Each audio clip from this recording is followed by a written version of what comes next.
اللہ فرماتے ہیں للہ اللہ ہی کے لیے ملک السماوات والارض، بادشاہی آسمانوں اور زمین کی، یخلق ما یشاء پیدا کرتا ہے جو چاہتا ہے، یہب لمن یشاء دیتا ہے جس کے لیے چاہتا ہے اناث بیٹیاں، ویہب لمن یشاء الذکور اور دیتا ہے جس کے لیے چاہتا ہے لڑکے، اور یزوجہم ذکرانا و اناثا یا ملے جلے دیتا ہے لڑکے اور لڑکیاں، ویجعل من یشاء عقیما اور بعض کو نہیں دیتا،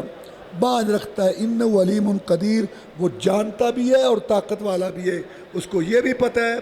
کہ کیا ہونا ہے اور وہ اس کرنے پہ طاقت بھی رکھتا ہے۔ تو اس آیت نے بتایا کہ اولاد اللہ دیتا ہے، اللہ کا ایک قانون ہے، اس کے مطابق جو ہے وہ نظام چل رہا ہے۔ مثال کے طور پر 100 لڑکی شادی شدہ ہے، نہ اللہ کا یہ نظام ہے کہ سب کو اولاد ہو، نہ اللہ کا یہ نظام ہے کہ سب کو نہ ہو، نہ اللہ کا یہ نظام ہے کہ سب کو لڑکے ہوں، نہ اللہ کا یہ نظام ہے کہ سب کو لڑکیاں ہوں۔ اللہ اپنا نظام چلاتا ہے، جس کا عقیدہ اللہ پا رہا ہے وہ کہتا ہے اللہ نے دیا، جس کا درخت بت قبر پا رہا ہے کہتا ہے اس نے دیا۔ اب ہندو 1.5 فٹ کا اس کا بت ہوتا ہے، وہ دے رہا ہے اس کو۔ یہ چین والے نہ اللہ مانے نہ رسول مانے، نہ کوئی قبر نہ فقیر نہ پیر، کوئی شے قربڑ ہوتی پئی، وہ کتوں آندے پے؟ اصل میں اولاد اللہ دیتا ہے۔